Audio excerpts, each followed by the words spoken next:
Hey everyone, Marty Snider, Jeff Burton, Steve Letarte joining you here. And the Bristol Dirt Race won by Christopher Bell, but it kind of turned into the middle of the race.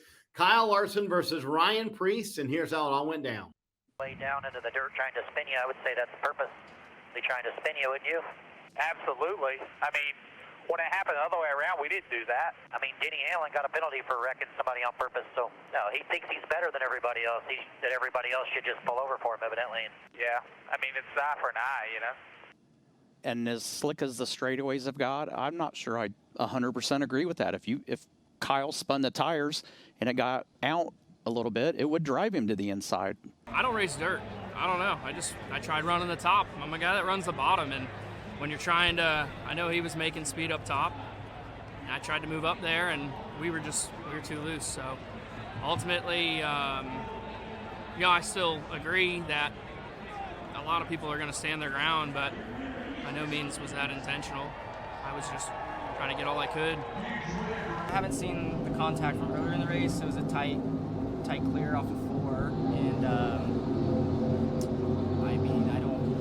obviously I'm looking in my mirror, and it didn't seem that he was to my outside yet, but and I don't know if he got into the wall, but he had a pretty short temper. Obviously he tried to crash me, I think, after that, and then was swerving at me under yellow, and assumed it'd been an hour and a half or so since that happened, and it wasn't my fault why he ended up spun out in the back, so I thought that he would chill out, but obviously didn't, and ran me in the fence and ended our day. So is what it is. Figured we could just be grown-ups and get over it, but I guess not. Wow, there you go. Some temper from Bristol. We expect that at a short track, right? So Steve, let's boil it down. Did Ryan Preece take this maybe a little too far? Who is at fault here, in your opinion? Well, listen, I believe that Kyle Larson's move to the 41 was racing, and I thought the 41 listened to their team radio. They didn't do anything to calm the situation down. I appreciate the intensity from on top of the pit box. I appreciate the intensity from behind the wheel. But at some point, what does this gain you? Why do you need another, why do you have to have another enemy in the garage? Now, look, I also believe racing is much like hockey. And when you see a hockey fight, Jeff, you don't know if it was the last move, 2 periods ago, or 5 games ago. So I can't say for sure, with all the action we've seen this year, if there's been more issues between Larson and Preece that I don't know about, because if this was the only issue, it seems to have escalated a bit quickly. Yeah, listen, I was at the race, and I will tell you that that incident right there happened 100 times throughout the night, and drivers running into each other, getting in a little bit too hot, getting the guy in the wall.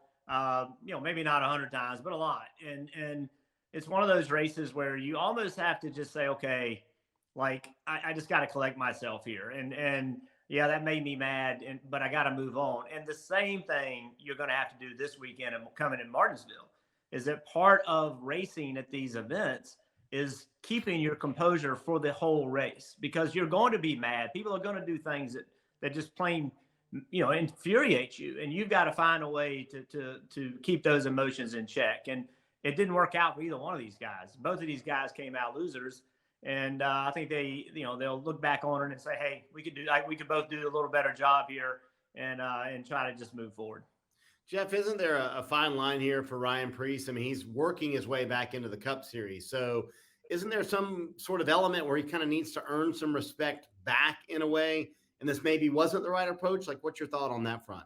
Well, I think there's a little bit of frustration with Ryan as well. He got off to a great start and down in the Coliseum, led that race a lot. And then it's been kind of a struggle, and things haven't gone well. And he ran really well in the heat races on Saturday night. Things weren't going great on Sunday. And I feel like it's a little bit of, hey, this stuff gets stacked on top of you. And there is a point, Marty, where I think, as a young driver, as a guy trying to work himself back into it, where you do have to stand your ground. Now, you have to decide what's too far and what's not far enough, but there are times where you have to stand your ground, and you have to feel like people have to know you're not going to be taken advantage of.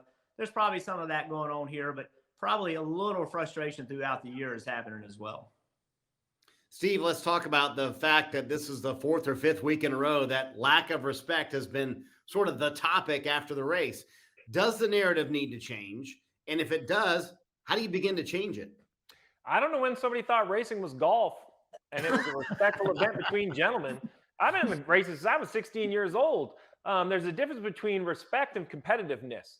Now, maybe there needs to be a little bit more respect, but in my opinion, the only guys that are going to determine that are the drivers. NASCAR can't get involved. Crew chiefs can only try to diffuse it.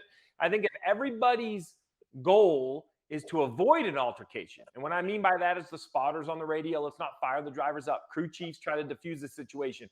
Then everybody's doing all they can do. But, man, I don't think race fans went to Bristol to sit in the stands and see 38 guys respect each other around a dirt-covered high bank. I mean, they wanted to see pushing, shoving, beating, and banging, and that's what they got. So let the drivers talk about it. The more they talk, it doesn't seem to be changing anything, so let them keep saying whatever they want. Hey, Marty, the days of Mark Martin sticking his hand out the window saying, hey, man, you're quicker than me, you can go on, that's gone, and it's not coming back. And you know why? It's not about respect. It's about success. There was a time where the cars got spread out and it was easier to pass. With this racing today, there's more competitive cars on the racetrack than at any point in the history of our sport. And that means it's hard to pass. So you can't pull over and then go get them back later. Those days are gone, and I'm okay with that.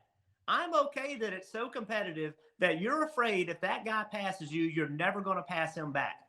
As a race fan, I don't think that's too bad. Hi, I'm Parker Kligerman. For more access like this from Pit Road, be sure to click and subscribe to the Motorsports on NBC YouTube channel.